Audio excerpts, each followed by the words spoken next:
오늘 은혜 받으실 말씀은 시편 125편 1절에서 2절까지 말씀입니다. 시편 125편 1절에서 2절까지 말씀을 다 같이 봉독하겠습니다. 야훼를 의지하는 자는 시온산이 흔들리지 아니하고 영원히 있음 같도다. 산들이 예루살렘을 두름과 같이 야훼께서 그의 백성을 지금부터 영원까지 두루시리로다. 아멘. 귀한 찬양에 감사를 드립니다. 우리 옆에 뻔하고 인사합니다. 예수님 이름으로 축복합니다. 예수님 이름으로 사랑합니다. 하나님은 살아계시고 기적은 일어납니다.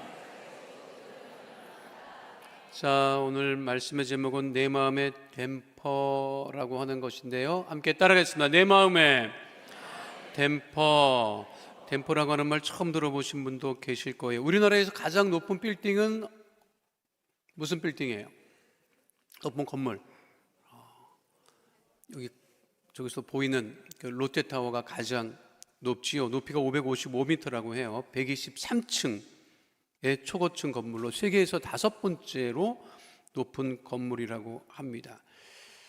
가장 세계에서 높은 건물은 아랍에미레이트에 있는 더 부르즈 칼리파라고 하는 건물인데요, 828m라고 해요. 163층. 전 세계가 갈수록 초고층의 빌딩을 세우려고 하고 있습니다. 그런데 높은 이 빌딩, 초고층 건물에 문제가 있어요. 무슨 문제가 있느냐면 바람이 불면 흔들립니다. 높은 데 있으면 바람이 불면 이 건물 자체가 흔들려요. 그래서 그게 가만히 두면 무너질 수 있습니다. 그러니까 건축학자들이 방법을 찾는 거예요. 저렇게 높은 건물이 태풍이 불어도 흔들리지 않을 수 있도록 무엇을 설치하느냐? 그것이 곧 댐퍼라고 하는 거예요. 유일하게 댐퍼가 이 사람들이 볼 수 있도록 한 건물이 대만 타이페이 101 빌딩에 설치되어 있는 댐퍼입니다. 가서 볼 수 있어요. 전 세계에 저것만 공개되어 있어요. 그러니까 다른 그 롯데타워도 있을 거예요. 근데 이제 안 보이게 설치를 해놨는데, 그 대만의 타이페이 101 빌딩에 설치되어 있는 댐퍼의 무게가 660톤입니다. 어마어마하게 추해요, 추. 그러니까 바람이 한쪽으로 불면 그 댐퍼가 반대 방향으로 움직여서 그 건물의 무게 중심을 잡아주기 때문에 그 초고층 빌딩이 바람이 세게 불어도 흔들리거나 또 흔들려도 무너지지 않게 된다고 하는 거죠. 자, 우리의 마음이, 철학자가 뭐라 그랬어요? 인간은 생각하는 갈대라고 했죠. 그 흔들리는 갈대라고 하네요. 흔들리는 갈대. 그러니까 내 마음이 하루에도 몇 번씩이나 왔다 갔다 합니다. 그 잘못하면 한순간에 무너질 수도 있어요. 그러면 내 마음의 중심에는 무엇이 있느냐는 거예요. 건물에는 그래도 건물이 무너지지 않게 댐퍼를 설치라도 하는데, 내 마음의 중심에는 도대체 무엇이 있어서 힘들고 어려울 때 내가 흔들리지 않고 중심을 잡을 수 있느냐 하는 것이죠. 그러니까 내 마음의 중심에 무엇이 있느냐? 아무것도 없으면 흔들립니다. 자, 그러면 우리 안에, 내 안에 무엇이 있어야 되느냐? 첫 번째는요, 가장 확실한 거예요. 하나님의 말씀이 있어야 되는 거예요. 따르겠습니다. 하나님의 말씀. 왜 하나님의 말씀이 있어야 되느냐면, 인류 최초의 유혹, 인류 최초의 죄는요, 어디서부터 시작되냐면 말에서부터 시작됩니다. 하나님이 천지를 창조하시고 에덴 동산을 만드시고 아담을 거하게 하시고 또 아담을 돕는 배필 하와를 거기서 살게 하셨어요. 완벽했어요. 손댈 일이 없었어요. 농사 지을 일도 없었고 노동할 일도 없었어요. 그냥 그곳에 있으면 됐습니다. 그런데 이 아담과 하와가 흔들리는 일이 벌어지게 되죠. 그게 무슨 일이에요? 뱀이 와서 먼저 하와를 유혹 하지요. 창세기 3장 1절에 분명하게 말씀하고 있지요. 함께합니다. 뱀이 여자에게 물어 이르되 하나님이 참으로 너희에게 동산 모든 나무의 열매를 먹지 말라 하시더냐. 뱀이 여자에게 물어 이르되 그때부터 문제가 생긴 거예요. 말이 시작될 때부터 문제가 시작한 거예요. 그러니까 하와가 듣지 않았으면 문제가 없었는데 하와가 그 말을 듣고 반응을 하죠. 창세기 3장 3절 말씀 함께합니다. 동산 중앙에 있는 나무의 열매는 하나님의 말씀에 너희는 먹지도 말고 만지지도 말라 너희가 죽을까 하노라 하셨느니라.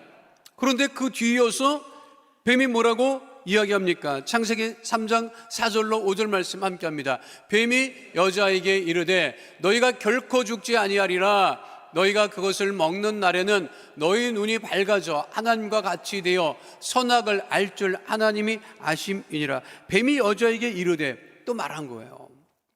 그러니까 하와가 그 유혹의 말을 듣고 마음이 흔들린 거죠. 그리고 선악을 알게 하는 나무의 실과를 먹고, 죄라고 하는 것은 혼자 지으면 불안하니까 아담에게 가져다 주었죠. 그래서 아담이 주는 걸 먹었는데, 통상 우리 남자들이 여자가 주는 거 먹습니다. 그래서 먹었는데 깜짝 놀라죠. 깜짝 놀랍니다. 그래서 어디에 걸렸어요? 목에 걸렸어요. 그래서 남자만 여기 목젖이 있어요. 여자는 없습니다. 이거를 영어로 뭐라고 하는 줄 알아요? 영어로 이 목젖을 뭐라고 얘기하는 줄 알아요? 아담스 애플이라고 얘기를 합니다. 실제로. 그러니까 그 아담과 하와 마음에, 그 중심에 하나님 말씀이 분명히 살아있으면 흔들리지 않았을 것인데 그 유혹의 말에 흔들리게 된 거죠.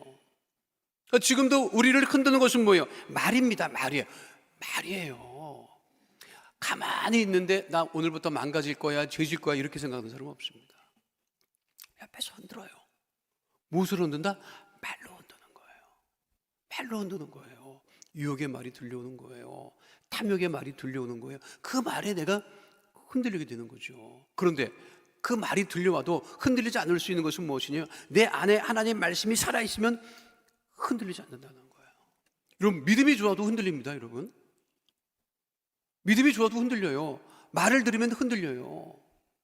자, 실제로 우리가 잘 아는 엘리야 선지자도 갈멜산에서 바알과 아세라 선지자 850명과 대결해서 이겼죠. 그 모두를 기손 시냇가에서 엘리야 선지자가 다 손을 봅니다.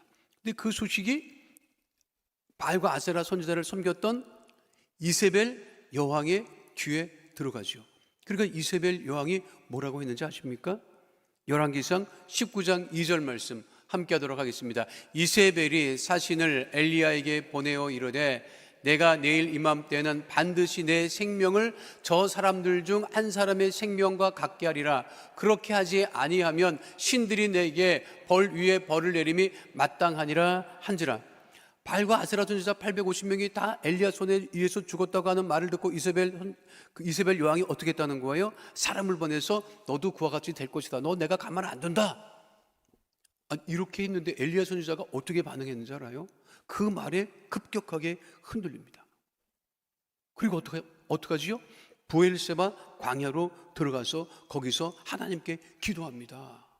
아니, 좀 전에 갈멜산에서 그렇게 기도하고 하나님의 능력을 체험했던 그 엘리야 선지자가 이스라엘 여왕이 너 죽이겠다고 하니까 도망을 가서 하나님께 기도하기를 뭐라고 기도하는지 알아요?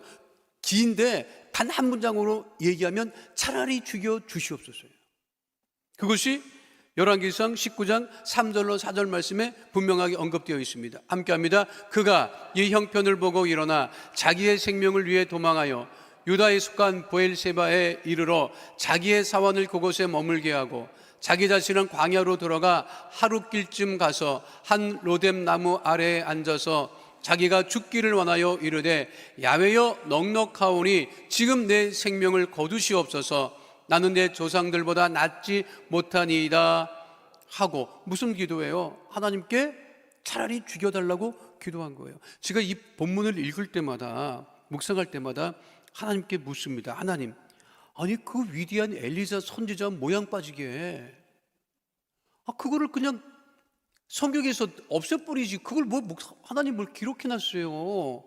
엘리야 선지자가 얼마나 이 모양 빠지는 일입니까, 여러분? 안 그래요? 그런데 이 엘리야 선지자의 모습이 곧 우리들의 모습이라는 거예요. 우리 인간의 모습이라고 하는 거예요. 그렇게 우리가 마음이 흔들리는데 그 엘리야의 마음을 다시 다잡은 것은 무엇이냐면 다른 게 아니라 하나님의 말씀이었다고 하는 거죠. 열왕기상 19장 11절에 분명하게 말씀하고 있죠. 함께합니다. 야훼께서 이르시되 너는 나가서 야훼 앞에서 산에 서라 하시더니 야훼께서 이르셨다. 하나님이 다시 말씀하시니까 그때야 비로소 어떻게 했다? 엘리야가 다시 설 수 있었다고 하는 것이죠. 우리 안에 흔들림이 있고 어려움이 있어도 하나님의 말씀이 살아있으면 우리가 흔들리지 않을 수 있다라고 하는 것입니다. 그런데 하나님 말씀이 없으니까 자꾸만 흔들리는 거예요. 사람의 말이 흔들리고 풍문에 흔들리고 카톡에 흔들리고 유튜브에 흔들리고 흔들리는 거예요. 전해지는 이야기가 다 사실이 아닙니다. 근데 문제는 확인도 안 합니다. 그리고 흔들리는 거예요. 여러분, 사람의 말을 듣고 막 믿음이 좋아진 사람 손 들어 봐봐. 사람의 말을 듣고 내가 믿음이 너무 좋아졌네. 카톡을 받고 내가 믿음이 너무 좋아졌네. 유튜브를 보고 믿음이 너무 좋아졌네. 손 들어 보시라고요. 거의 없습니다. 이랬대더라 저랬대더라. 왜 그러는 거예요? 자기 마음에 하나님 말씀이 없기 때문에 그런 거예요. 하나님 말씀이 세상 풍문을 이겨야 되는데 자기 안에 말씀이 없으니까. 여러분, 같은 성경이라도 있잖아요. 신학자가 있는 성경하고 같은 성경이에요. 근데 신학자가 있는 성경하고 목회자가 있는 성경이 다른 것 같아요. 제가 보니까 학문을 위해서 이 성경을 읽는 것은요 큰 은혜가 없는 것 같아요. 목회자도요, 저만 해도 마찬가지예요. 설교를 준비하기 위해서 말씀을 읽는 것하고 내가 매일같이 말씀을 하루에 30분씩 읽기 위해서 하루에 30분 읽어도 많이 읽는 것 같지. 여러분 아니야. 10장 읽으면 딱 30분 걸려. 한번 해봐요. 그 틈나는 대로 말씀을 읽는데 설교하기 위해서 말씀을 찾고 말씀을 읽을 때는요 그냥 이게 필요해서 가져오는 건데 내가 내 목회자인 내가 목사인 내가 내 신학을 위해서 읽을 때는요 여러분 읽어가다가 아멘 아멘 한다. 나도 모르게. 왜? 그게 나에게 주신 말씀이라고 믿어지기 때문에. 그 말씀이 우리 안에 있을 때 우리가 결코 흔들리지 않을 수 있는 거예요. 여러분 속에 무엇이 있습니까? 사람의 말이 담겨져 있습니까? 하나님의 말씀이 살아 역사하고 계십니까? 하나님 말씀이 살아 역사해야 돼요. 누가 무슨 말을 하면 야 그게 하나님 기뻐하시는 말이냐라고 우리가 물어봐야 되는 거예요. 그러니 내 안에 하나님 말씀이 살아있으면 내가 결코 흔들리지 아니하고 믿음 가운데 거하며 살아갈 수 있음을 잊지 않는 주의 백성 되시기를 축원드립니다. 그래서 말씀을 가까이 하라고 하는 것이고 말씀을 묵상하라고 하는 것이고 말씀을 가까이 읽으라고 하는 거예요. 왜? 그 말씀이 내 안에 살아 역사하기 때문에 내가 어려움을 이길 수 있는 믿음이 생기기 때문에 그렇다고 하는 것이죠. 내 안에 하나님 말씀이 살아 있어야 흔들리지 않는 거예요. 두 번째는요, 하나님만 의지하는 믿음이 있어야 됩니다. 따라하겠습니다. 하나님만 의지하는 믿음. 1953년 프랑스에서 사무엘 바게트라고 하는 사람의 희곡 고도를 기다리며라고 하는 작품이 처음 영국 무대에 올려진 적이 있습니다. 연극이 끝나자마자 막 평론가, 관객들이 막 들고 일어났어요. 뭔 소리 하는 거냐 지금. 도대체 뭘 얘기하는지를 모르겠다. 고도를 기다리며. 그래, 고도가 그럼 고도가 무엇이냐? 고도가 누구냐? 근데 고도가 뭔지를 얘기를 안 하는 거예요. 그런데 무대에 사람들이 와서 공연을 하는데 너무 형편도 없고 알 수도 없고 혹평을 쏟아냈습니다. 그런데 그 연극이 1957년에 미국 LA 샌 퀸틴 주립 교도소에서 공연됩니다. 최초로 교도소에서 이 연극이 공연된 이유는 뭐냐면 그 재소자들의 그 마음을 완화시키고 그리고 문화적으로 그들을 이제 교화시키기 위해서 교도소 역사상 처음으로 연극 공연을 올리게 된 거예요. 그리고 나서 교도소 관계자들이 그럼 무슨 연극을 올릴까? 고민을 했어요. 그 흉악범들이 모여져 있는 그 교도소에 잘못 공연을 올렸다가, 연극 올렸다가 이게 난리 나면 어떡하냐. 그래가지고 자꾸 찾은 연극이 고도를 기다리며요. 왜? 너무 재미없거든 이게. 그리고 이 연극을 선택한 이유는 뭐냐면요, 그 연극에 여자 배우가 안 나와. 한 명도 안 나와. 그 괜히 여자 연극 배우 올라왔다가 그냥 폭동이나 일어나면 큰일 날까봐 고른 게 뭐예요? 고도를 기다리며 가는 연극이에요. 근데 그때 관계자가 그런 말을 했대. 이 연극 올렸다가 폭동 날 줄 모른다. 너무 재미없는 연극을 올려가지고 이 교도소들이 열받아서 폭동을 일으키지도 모른다라고 걱정을 굉장히 했대요. 그리고 실제로 공연이 열렸어요. 그런데 처음에는 가만히 앉아있던 재수자들이 연극이 중반으로 지나고 마지막으로 이르자 들고 일어나기 시작한 거예요. 왜 들고 일어나기 시작했느냐? 재미없어도 들고 일어나는 것이 아니라 우리가 이제껏 기다렸던 연극이다. 우리가 기다리던 고도가 무엇인지 아느냐? 자유다. 세상 밖이다. 우리는 이것을 위해서 지금까지도 이곳에 갇혀 있는 것이다. 그렇게 폭발적인 반응을 일으켰던 거예요. 그들이 소원했던 것은 무엇이다? 밖으로 나가는 것이지.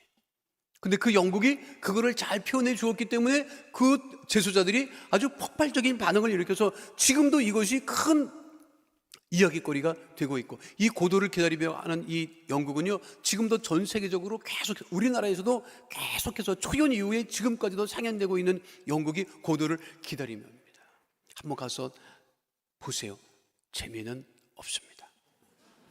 책임은 묻죠. 그런데 무엇을 기다리고 있다라고 하는, 그러니까 무엇을 의지하고 살아가느냐 하는 것이 중요한 거라고 하는 거예요. 내가 무엇을 의지하고 살아가느냐. 다윗은요, 그렇게 어려움을 당해도 하나님만 의지했기 때문에 흔들리지 않았습니다. 한 나라의 왕이 자기를 죽이겠다고 덤벼드는 거예요. 그런데 다윗은 흔들리지 않았습니다. 다윗에게 도움을 준 사람은 아무도 없었습니다. 그런데 다윗이 흔들리지 않았던 것은 오직 하나님만 의지했기 때문이었던 것이죠. 그래서 시편 56편 3절로 4절에서 이렇게 분명하게 다윗은 고백하고 있습니다. 함께합니다. 내가 두려워하는 날에는 내가 주를 의지하리이다. 내가 하나님을 의지하고 그 말씀을 찬송하올지라. 내가 하나님을 의지하였은즉 두려워하지 아니하리니 혈육을 가진 사람이 내게 어찌 하리이까. 사람은 혈육을 갖고 있다고요. 근데 내가 하나님을 의지하는데 혈육을 가진 사람이 나를 어찌할 수 있겠느냐? 오직 나는 누구만 의지한다? 하나님만 의지한다고. 그렇게 다윗이 고백하고 그 어려움을 이겼던 것이죠. 다윗은 시편 37편 5절 6절에서 또한 이와 같이 고백한 바 있습니다. 함께합니다. 내 길을 야훼께 맡기라. 그를 의지하면 그가 이루시고 내 의를 빛같이 나타내시며 내 공의를 정오의 빛같이 하시리로다. 우리의 모든 일을 이루시는 분은 우리가 의지하는 하나님이십니다. 그러니까 우리가 하나님만을 의지하고 나갈 때 우리가 어떠한 일이 있어도 흔들리지 않을 수 있다라고 하는 것이죠. 권력을 의지했던 사람은 그 권력에서 떨어져 나가면 아무것도 의지할 수가 없습니다. 물질을 의지했던 사람도 그 물질에서 떨어져 나가면 아무것도 의지할 수가 없습니다.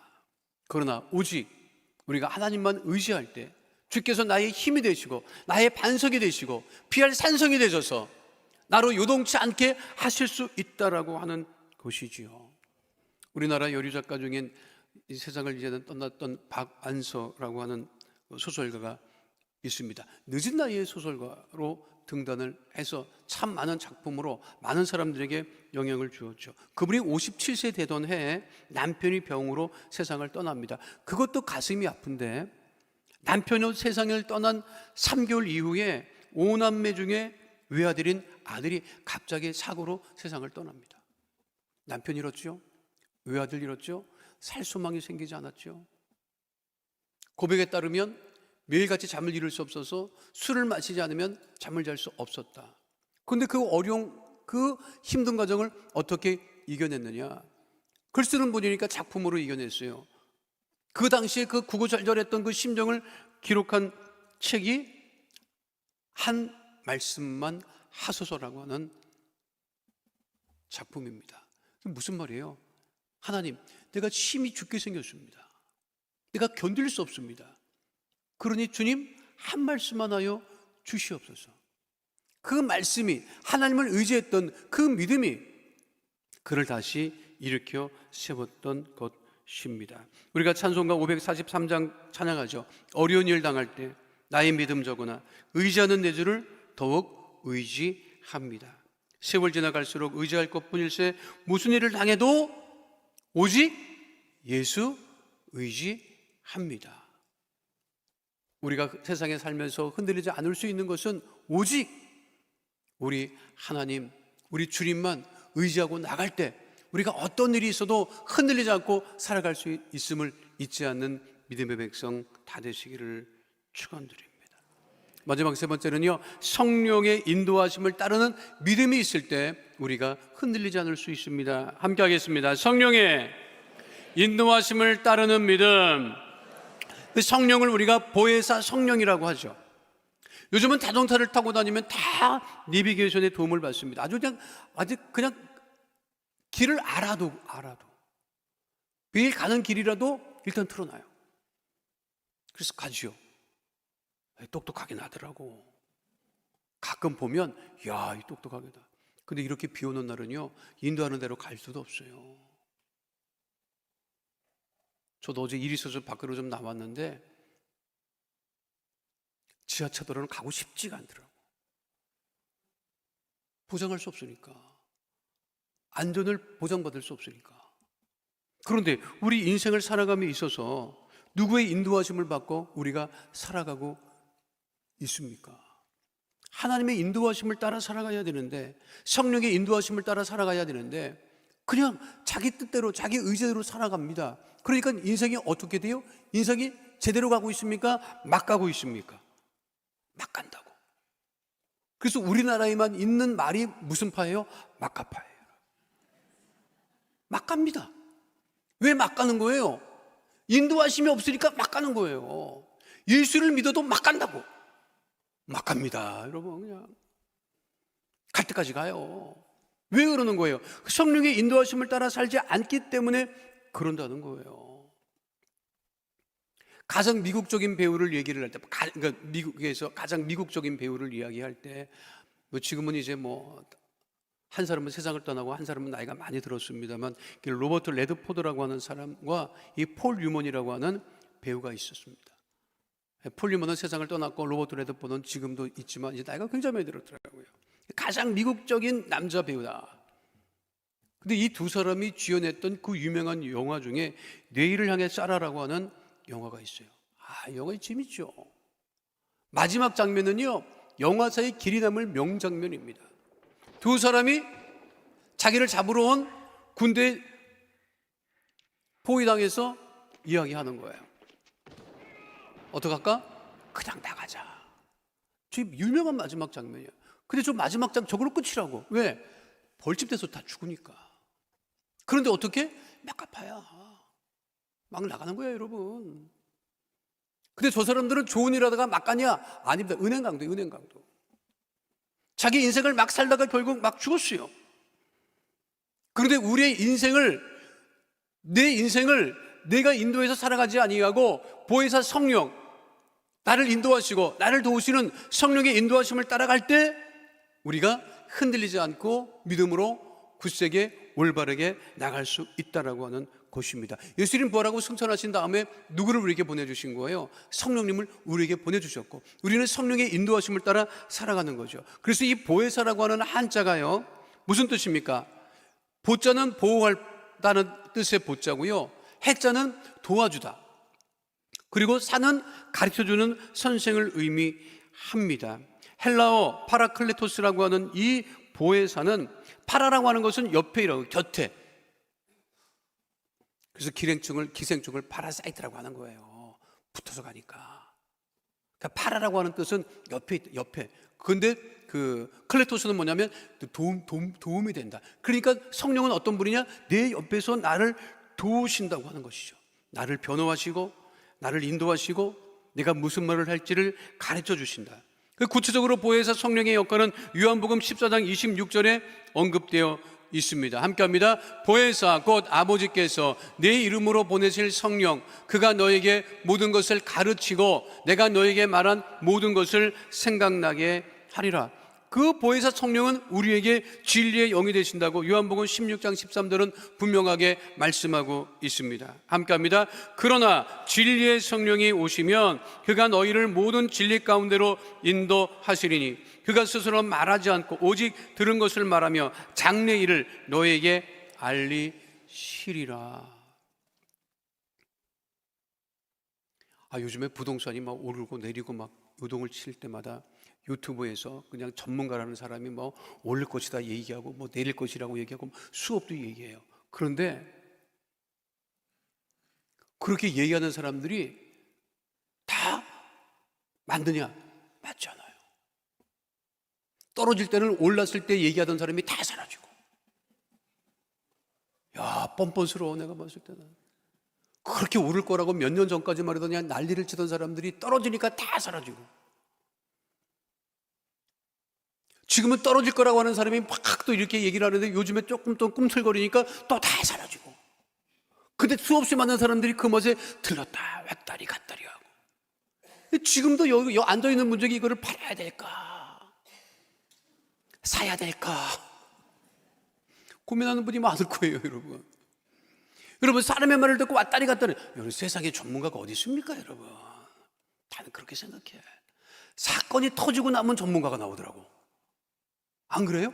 터지기 전에 전문가가 나와야 되는데 꼭 터지고 나면 나와. 근데 우리가 의지하고 우리를 도우시는 성령께서는 우리를 떠나지 아니하시고 늘 우리와 함께 하시는 그 보혜사 성령을 의지해야 된다라고 하는 거예요. 그 보혜사 성령이 내 옆에 있으면 내가 두려워하지 않고 떨지 않을 수 있다라고 하는 거예요. 제 대학원 다닐 때 성령론에 대한 공부를 할 때 마가복음 13장에 언급되어 있는 성령에 대한 발제를 하는데 타이틀을 잡아야 되잖아요. 타이틀을 잡고 무슨 뭐 이렇게 발제를 하고 해야 되는데 그 성령을 이렇게 가만히 이렇게 보고, 또 오순절교회에 있으니까 사람들이 저 사람이 말하는 성령이 어떤가 타교단 목회자들이 들여다보고 있는데 이거를 타이틀을 어떻게 잡을까 고민을 하다가 잡은 타이틀의 제목이 뭔지 아십니까? 쫄지 않게 하시는 성령, 이렇게 잡았어 내가. 쫄지 않게 하시는 성령. 그때 우리 지도 교수님이 이거 제목은 좀 그런데 틀린 말은 아니다. 쉽게 말하면 성령은 우리를 쫄지 않게 하신다니까. 두려워하지 않게 하신다니까. 90년대는 그 제목이 못 쓸 제목이에요. 근데 지금은 세상이 변해갖고 이 제목 써도 될 거야. 가장 쉽게 말하면 성령은 어떤 역사를 하시느냐? 우리를 쫄지 않게 하신다고, 두려워 않게 하신다고, 흔들리지 않게 하신다고 하는 것입니다. 오죽하면 마가복음 14장 11절에 이런 말씀이 있어요. 성령의 역사에 대해서 함께합니다. 사람들이 너희를 끌어다가 넘겨줄 때 무슨 말을 할까 미리 염려하지 말고 무엇이든지 그때에 너희에게 주시는 그 말을 하라. 말하는 이는 너희가 아니요 성령이시니라.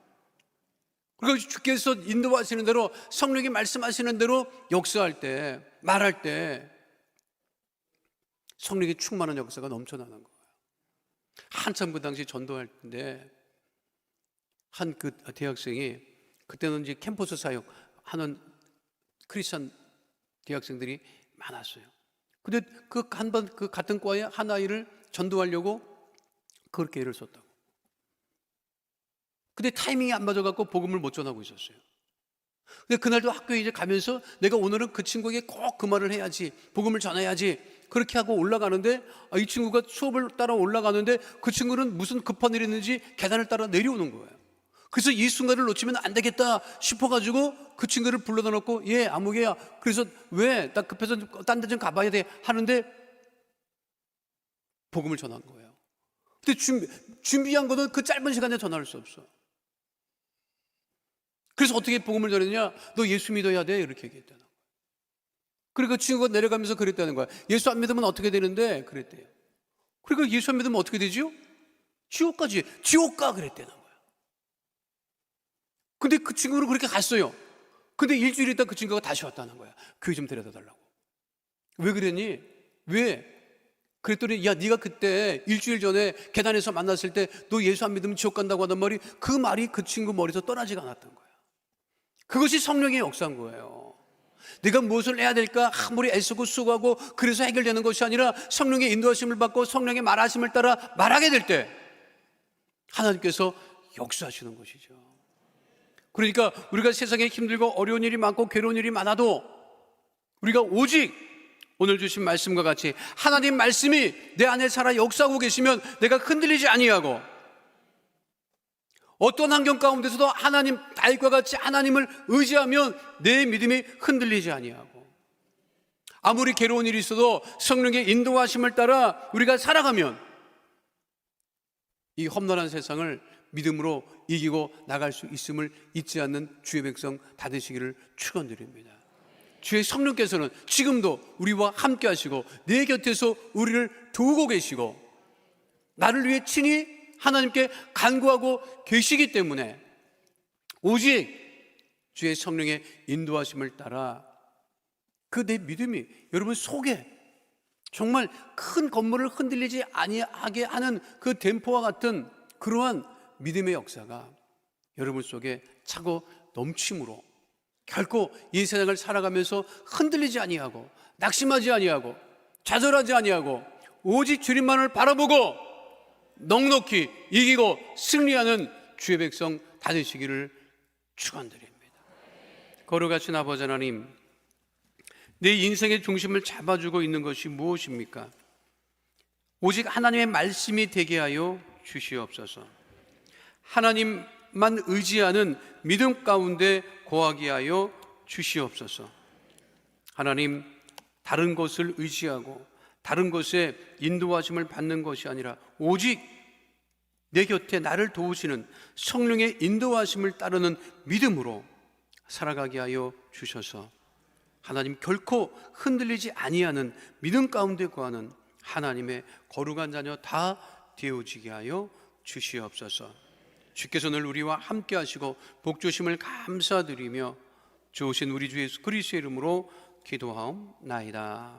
아멘. 거룩하신 아버지 하나님, 세상에 힘들고 어려운 일이 있을지라도 세상으로 나가지 아니하고 주님 전에 나와 예배드리며 믿음으로 가슴에 손을 얹고 기도한 하나님의 귀한 성도들, 그 믿음의 소원에 응답하심을 감사합니다. 문제를 해결해 주심을 감사합니다. 질병을 치유해 주심을 감사합니다. 가슴에 믿음의 손을 얹고 간절히 기도하오니 하늘문을 여시고 주의 능력의 오른손으로 안수하여 주셔서 모든 문제는 다 떠나가게 하여 주시옵시고 기도 제목마다 응답이 넘쳐나게 하여 주옵소서. 나사렛 예수 그리스도의 이름으로 명하노니 가정의 문제가 떠나갈지어다, 자녀의 문제가 떠나갈지어다, 물질의 문제는 떠나갈지어다, 장막의 기도 제목은 다 응답이 임할지어다, 가정이 천국이 될지어다, 직장과 사업장에 주의 복이 임할지어다, 물질의 복이 임할지어다, 형통의 복이 임할지어다. 주의 보혈로 명하노니 육신의 질병, 마음의 병이 떠나갈지어다, 암과 종양은 떨어져 나갈지어다, 깨끗게 될지어다, 건강하게 될지어다, 불치병, 난치병이 떠나갈지어다, 고혈압, 당뇨병이 치료함을 받게 될지어다, 혈관은 튼튼하게 될지어다, 질병으로 인한 질환과 증상과 몸의 통증은 떠나갈지어다, 우울증이 떠나갈지어다, 불면증이 떠나갈지어다, 생활과 건강의 염려, 걱정, 근심은 다 떠나가고 건강하고 형통하게 될지어다. 우리 기도에 응답하심을 감사드리며 주신 우리 주 예수 그리스도의 이름으로 기도하옵나이다. 아멘. 지금은 우리 주 예수 그리스도의 은혜와 아버지 하나님의 영원하신 사랑과 보혜사 성령님 함께 하시고 인도하시고 내주하시고 동행하심의 역사가 오늘 주 앞에 나와 신령과 진정으로 예배드린 하나님의 귀한 백성들 머리 위에 지금으로부터 영원토록 함께 계실지어다. 아멘.